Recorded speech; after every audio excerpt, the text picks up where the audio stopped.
So I thought it would be fun to do a really quick walking tour of my studio. I've not always had a studio, so this is a new thing for me. Guest bedroom opened up in the last year and a half or so, and I was able to take it for dedicated work, mostly for art because I can write almost anywhere, but art has a lot of physicality to it that can't be lugged around with you easily. So to start with, I have here my this is my bookcase for, I have keep here my spares for readers who request autographed copies, and then I keep these. This is my reference shelf of every book that I have published, because sometimes I like to go through them and it's easier to do so by paging through them. This area here with the art horse right now is storage, and I'm going to talk more about the difficulties in having archival stuff and inventory. That'll be another video. So this in the middle, the tabaret and the easel, is something I use for oil painting. I have only been oil painting in summer because it's something that wants time, and I'm not long on time during the school year, so I'm looking forward to doing that again soon. This is my reference bookcase for art and language. These are books that I use frequently for whatever I'm doing. I have others, but I keep them in a separate closet because I don't use them as often. And I'm going to allow the cat to walk inside because he's complaining because there's a closed door. Hello, cat. And of course, then he runs away. All right, back to this. This is my modern sketchbooks from when I was adult. The sketchbooks I did as a teenager in high school and before are in the closet.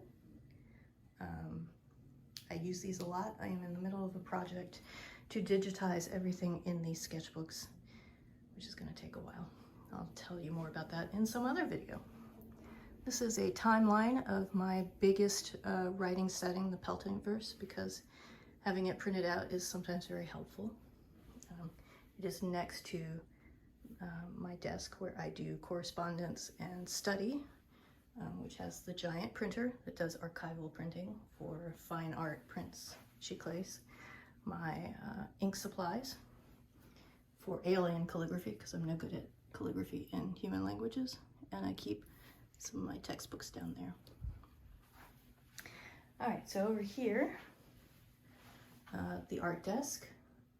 I really actually love the glass. I wasn't sure I was going to like it when I bought it, but it turned out really well. My light, which I like, it looks like a Muppet. I don't know, I just really like it. And then my current setup with the cameras, which I'm not too sure I want to keep. I'm still finessing it. That's camera 1, and then camera 2.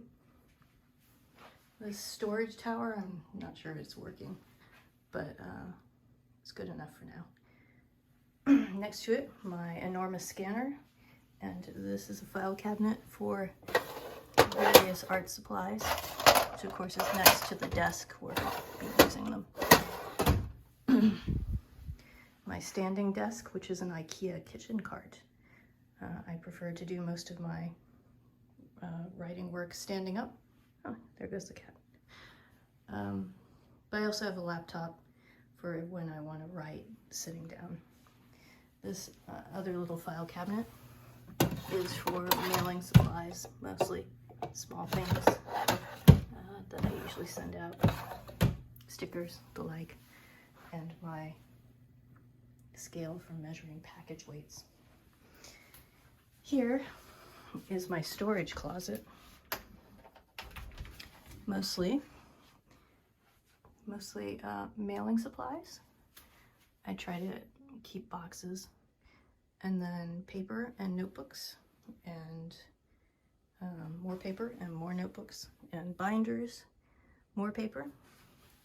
Those are the old sketchbooks from high school, and then these are my idea notebooks, which I keep jotted notes in and have for many years. So yeah, my storage closet. The guest bathroom is purportedly for guests, but I actually use it, as you can see, to do a lot of brush washing, because, you know, this is not soap for people. This is soap for cleaning art supplies. Very handy to have a sink, but almost impossible to keep clean. So yeah, that is my current setup.